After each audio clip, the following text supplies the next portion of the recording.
kabar Bapak Ibu guru hebat? Salam jumpa kembali, bertemu kembali kita dalam edisi menyebarluaskan pemahaman tentang mengapa kurikulum harus berubah.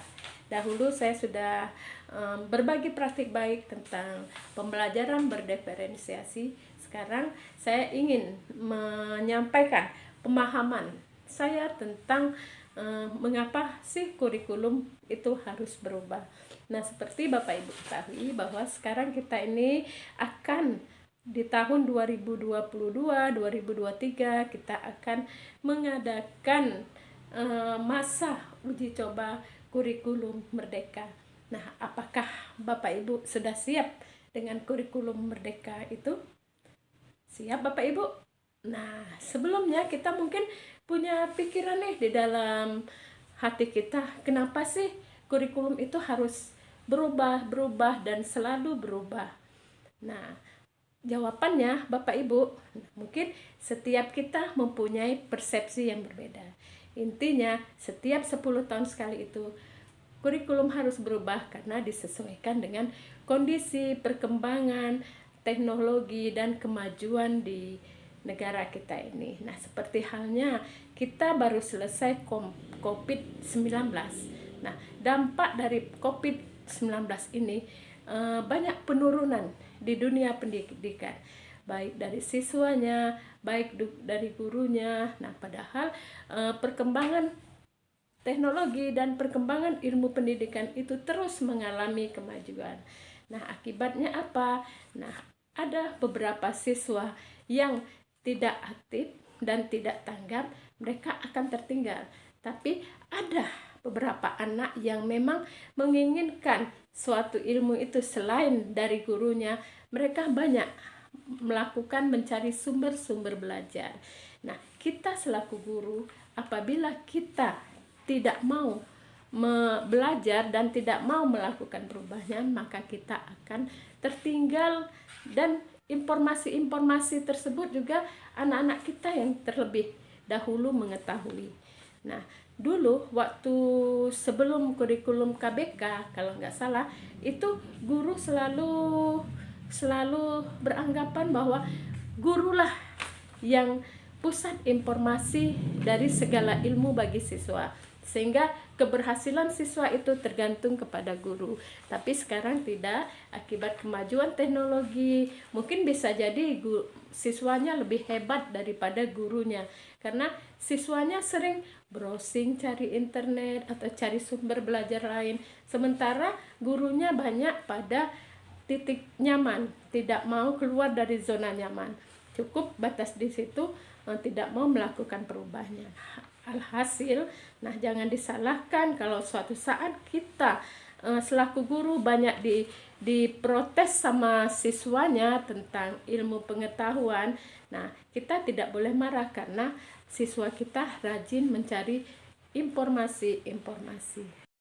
Di dalam pelaksanaan kurikulum merdeka, kemerdekaan muridlah yang menjadi ujung tombak dari pengembangan kurikulum tersebut.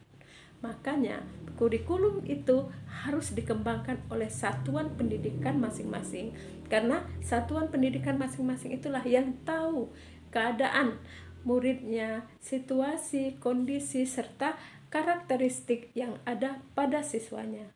Nah, komponen dari kurikulum merdeka itu adalah tujuan, konten, metode, dan evaluasi. Kurikulum juga merupakan jantungnya pendidikan.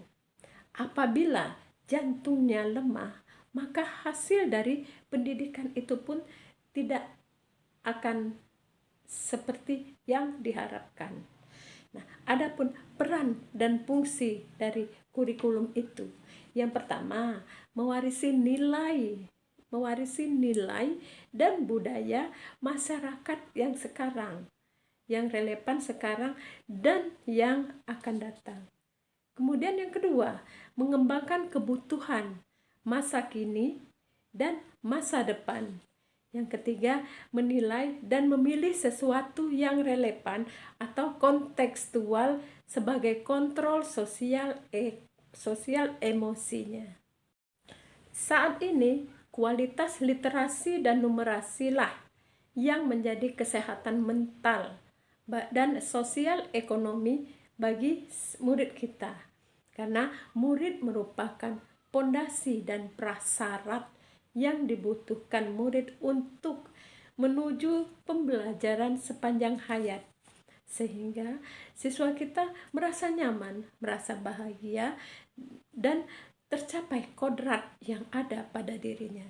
Kita selaku guru tidak perlu memaksakan, kita hanya memberikan tuntunan sehingga di masa depan siswa kita menjadi merasa damai. Nah, materi esensial lah yang bermakna dan yang dibutuhkan oleh murid, bukan banyak materi, tetapi materi esensial yang memang akan menunjang bakat dan minatnya dan menjadi bekalnya di masa depan nanti.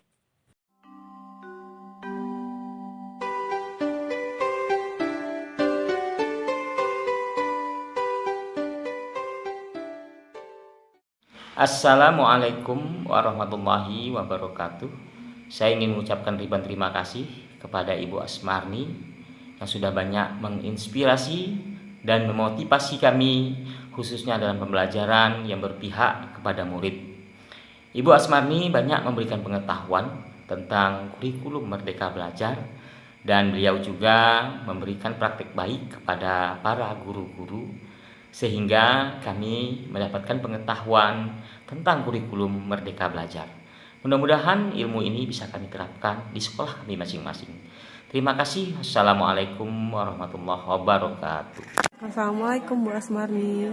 Terima kasih karena Ibu telah menjadi sosok panutan yang sangat menginspirasi dan memberikan berbagai macam praktik baik kepada kami, terutama mengenai kurikulum Merdeka, sehingga kami memahami berbagai macam hal yang sebelumnya belum kami ketahui, terutama bagaimana penerapan kurikulum Merdeka di sekolah nanti. Selanjutnya, semoga nantinya Ibu tetap semangat menyebarkan praktik-praktik baik kepada kami. Terima kasih. Assalamualaikum warahmatullahi wabarakatuh. Bu Asmarni adalah sosok yang bisa dijadikan panutan, di mana beliau sangat-sangat menginspirasi bagi kami, di mana beliau banyak menebarkan praktik baik dan banyak memberikan ilmu yang bermanfaat kepada kami, terutama di dalam penerapan kurikulum Merdeka. Penerapan kurikulum Merdeka yang disampaikan oleh Ibu Asmarni sangatlah bermanfaat bagi kami, sehingga kami mendapat gambaran bagaimana kurikulum Merdeka itu. Assalamualaikum warahmatullahi wabarakatuh. Sebelumnya saya mengucapkan banyak bersyukur dan berterima kasih kepada Ibu Asmarni yang telah memberi saya motivasi, mendorong dan mengajak saya untuk ikut mengenal pembelajaran yang berpihak kepada anak dan juga ikut kegiatan Merdeka Mengajar yang selama ini saya belum mengetahui bagaimana itu Merdeka Belajar. Nah, sekarang saya ikut serta dalam kegiatan tersebut. Demikianlah, wassalamualaikum warahmatullahi wabarakatuh. Assalamualaikum warahmatullahi wabarakatuh. Saya orang tua dari Raditya Nazmi Anjana kelas 2C. Dengan adanya kanal YouTube Ibu Asmarni, wali kelas anak saya ingin memberi penilaian untuk beliau. Menurut saya Ibu Asmarni ibu guru yang senior dan mendekati masa pensiun, tentunya banyak pengalaman menghadapi sifat dan karakter anak yang berbeda. Secara sabar sudah bagus dan memuaskan. Dengan cara mengajar santai dan ceria membuat anak-anak tidak bosan. Mudah-mudahan bisa jadi inspirasi bagi guru muda zaman sekarang.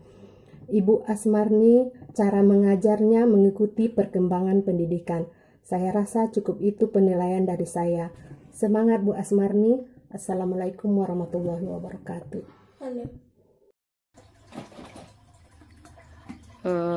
Saya pribadi sebagai guru sangat berterima kasih kepada Ibu Asmarni yang sudah banyak memberikan pengarahan atau pengetahuan bagi saya tentang kurikulum Merdeka.